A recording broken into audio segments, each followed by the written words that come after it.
मित्रांनो, आपल्या पुण्यात अशा काही सिक्रेट आणि बलाढ्य कंपन्या आहेत ज्यांचा पगार ऐकून तुम्ही थक्क व्हाल. इथे काही पोझिशनसाठी तब्बल 70 ते 80 लाखांचं पॅकेज या कंपन्या देतात. आणि सर्वात महत्त्वाची गोष्ट म्हणजे या कंपन्या फक्त IIT वाल्यांनाच घेतात असा तुमचा गैरसमज असेल तर तो आज दूर होणार आहे. आजच्या व्हिडिओमध्ये आपण पुण्यातल्या टॉप 5 सर्वात जास्त पगार देणाऱ्या कंपन्यांबद्दल बोलणार आहोत.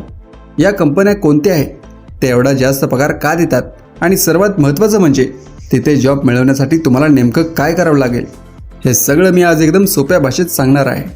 त्यामुळे हा व्हिडिओ अजिबात स्किप करू नका. आणि व्हिडिओ सुरू करण्यापूर्वी तुम्ही जर आपल्या चॅनलवर नवीन असाल तर आत्ताच आपल्या चॅनलला सबस्क्राईब करा. आपल्या लिस्टमध्ये 5व्या नंबरवर आहे बार्कलेज. आता बार्कलेजचं नाव ऐकल्यावर अनेकांना वाटेल ही तर एक बँक आहे, मग इथे सॉफ्टवेअर इंजिनिअरचं काम काय? तर मित्रांनो, ही एक मोठी ब्रिटिश बँक आहे. जगातील अब्जावधी रुपयांचे व्यवहार या बँकेतून रोज होतात आणि हे सगळे व्यवहार सुरक्षित ठेवण्यासाठी त्यांची सिस्टीम हॅक होऊ नये म्हणून त्यांना टॉप लेवलच्या इंजिनियरची गरज असते. बार्कलेजचं पुण्यात खराडेमध्ये खूप मोठं आणि अलिशान ऑफिस आहे. ही कंपनी आपल्या कर्मचाऱ्यांना सर्व्हिस बेस्ड कंपन्यांच्या तुलनेत दुप्पट तिप्पट पगार देते. इथे एका फ्रेशरला किंवा 2-3 वर्षांचा अनुभव असलेल्या माणसाला सहज 12 ते 30 लाखपर्यंतचं वार्षिक पॅकेज मिळतं. आता प्रश्न येतो, इथे जॉब कसा मिळवायचा? तर मित्रांनो, बार्कलेजमध्ये सिलेक्ट होण्यासाठी तुमचं कोडिंग आणि लॉजिक एकदम पक्कं असावं लागतं.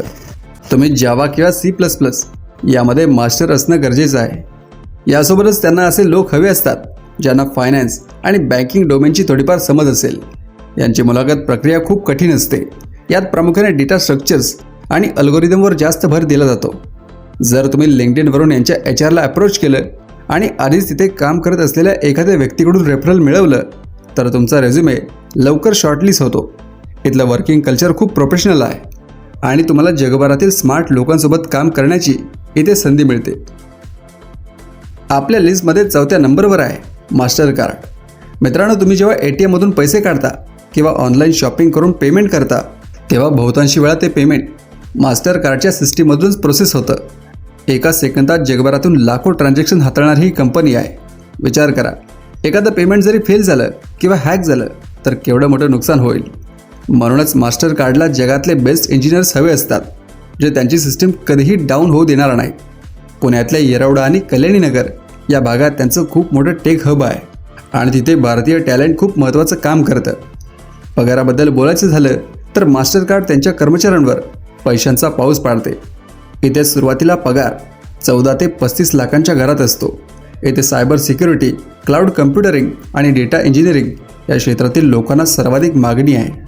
इथे नोकरी मिळवण्यासाठी तुम्हाला फक्त कोडिंग येऊन भागत नाही तर तुम्हाला सिस्टम डिझाईन याचं खूप चांगलं नॉलेज असावं लागतं. म्हणजेच लाखो लोक एकाच वेळी एखादं ॲप वापरत असतील तर ते क्रॅश न होता कसं चालवायचं याचं आर्किटेक्चर तुम्हाला बनवता आलं पाहिजे. यांची मुलाखत 4 ते 5 फेऱ्यांमध्ये होते आणि प्रत्येक फेरीत तुमच्या बुद्धिमत्तेचा कस लागतो. पण एकदा का तुम्ही इथे सिलेक्ट झालात की तुमची लाईफ सेट आहे असं समजायला हरकत नाही. आता आपण आलो टॉप 3 मध्ये आणि 3ऱ्या नंबरवर आहे सॉफ्टवेअर विश्वातला बाप मायक्रोसॉफ्ट. बिल गेट्स यांची ही कंपनी IT क्षेत्रात काम करणाऱ्या प्रत्येकाचं स्वप्न असतं. पुण्यात मायक्रोसॉफ्टचं खूप जबरदस्त ऑफिस आहे. जेव्हा तुम्ही मायक्रोसॉफ्टमध्ये काम करता तेव्हा तुम्ही अशा प्रॉडक्ट्सवर काम करत असता जे जगभरातील करोडो लोक रोज वापरतात. विंडोज ऑपरेटिंग सिस्टीमपासून ते Azure क्लाउडपर्यंत अनेक मोठ्या प्रोजेक्टचं काम भारतातून चालतं. मायक्रोसॉफ्टमध्ये काम करणं हे फक्त एक नोकरी नसून तो एक स्टेटस सिम्बॉल मानला जातो. इथे मिळणाऱ्या सुविधा, फ्री जेवण, हेल्थ इन्शुरन्स आणि वर्क लाईफ बॅलन्स या सगळ्या गोष्टी एकदम भारी असतात. पगाराच्या बाबतीत मायक्रोसॉफ्ट कोणतीही कंजूसी करत नाही. इथे बेस सॅलरी 16 लाखांपासून ते 42 लाखांपर्यंत असतेच, पण त्यासोबतच कंपनी तुम्हाला त्यांचे शेअरसुद्धा देते. म्हणजेच तुम्ही त्या कंपनीचे थोडेफार मालक बनता. इथे पोहोचण्यासाठी तुम्हाला लीडकोड नावाच्या वेबसाईटवर खूप प्रॅक्टिस करावी लागते. तिथे तुम्हाला सतत प्रॉब्लेम सॉल्व्हिंगचा सराव करावा लागतो. मायक्रोसॉफ्टमध्ये सिलेक्ट होण्यासाठी तुमचे फंडामेंटल्स एकदम क्लिअर पाहिजेत. कॉम्पिटेटिव्ह प्रोग्रामिंग चांगलं पाहिजे आणि हे असेल तर तुम्ही नक्कीच इथे बाजी मारू शकता. डायरेक्ट अप्लाय करण्यापेक्षा कॅम्पस प्लेसमेंट किंवा स्ट्रॉंग रेफरल असेल तर इथे मुलाखतीची संधी लवकर मिळते. लिस्टमध्ये 2ऱ्या नंबरवर एक अशी कंपनी आहे जिने सध्या संपूर्ण जगात आणि शेअर मार्केटमध्ये धुमाकूळ घातला आहे. ती कंपनी म्हणजे NVIDIA. मित्रांनो, आजकाल सगळीकडे AIची चर्चा आहे, पण तुम्हाला माहिती आहे का हे सगळे AI चालवण्यासाठी जे पॉवरफुल ग्राफिक्स कार्ड्स आणि हार्डवेअर लागतं ते बनवण्याचं काम NVIDIA करते. सध्या ही जगातल्या सर्वात मौल्यवान कंपन्यांपैकी एक आहे आणि विशेष म्हणजे NVIDIAचं पुण्यात एक अतिशय महत्त्वाचं रिसर्च आणि डेव्हलपमेंट सेंटर आहे. इथे काम करणारे लोक भविष्यातल्या टेक्नॉलॉजीवर आजच काम करत असतात. इथला पगार ऐकून तुम्हाला नक्कीच धक्का बसेल.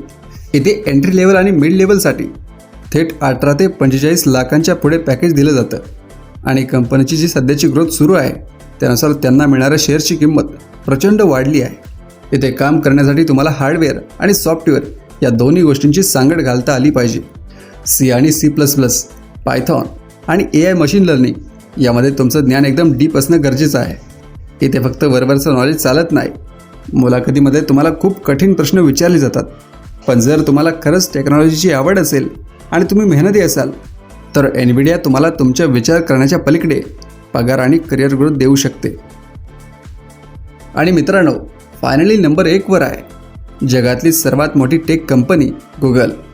पुण्यात गुगलने काही काळापूर्वीच आपलं नवीन ऑफिस सुरू केलं आहे आणि इथला पगार आणि सुविधा कोणत्याही दुसऱ्या कंपन्यांपेक्षा कितीतरी पटीने जास्त आहे. गुगलमध्ये नोकरी लागणं एखाद्या मोठ्या परीक्षेत देशात पहिला येण्यासारखं आहे. इथलं ऑफिस एखाद्या 5 स्टार हॉटेलपेक्षा कमी नसतं. तुम्हाला झोपायला पॉड्स, खेळायला गेमिंग झोन, फुकट आणि अनलिमिटेड भारी जेवण अशा सगळ्या सुविधा मिळतात. पगाराबद्दल तर विचारूच नका. इथे सुरुवातीचा पगारच 15 ते 40 लाखांच्या घरात असतो आणि जसा तुमचा अनुभव वाढतो तसं हे पॅकेज 60 लाख, 80 लाख आणि थेट 1 कोटींच्या पार जातं. गुगलमध्ये जाण्यासाठी सर्वात मोठी अडचण म्हणजे तिथे इंटरव्ह्यूसाठी शॉर्टलिस्ट होणं. इथे इंटरव्ह्यूसाठी तुमचा रेझ्युमे एकदम स्टँडआउट असला पाहिजे.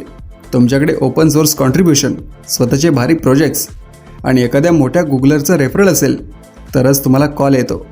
इथला इंटरव्ह्यू सर्वात कठीण मानला जातो. यात 4 ते 6 राऊंड्स असतात, ज्यात फक्त तुमची कोडिंग नाही तर तुमचा विचार करण्याचा दृष्टिकोन हा सुद्धा पाहिला जातो. तुम्ही अडचणीच्या वेळी कसा विचार करता हे इथे सर्वात जास्त महत्त्वाचं असतं. तर मित्रांनो, या होत्या पुण्यातल्या टॉप 5 सर्वात जास्त पगार देणाऱ्या कंपन्या.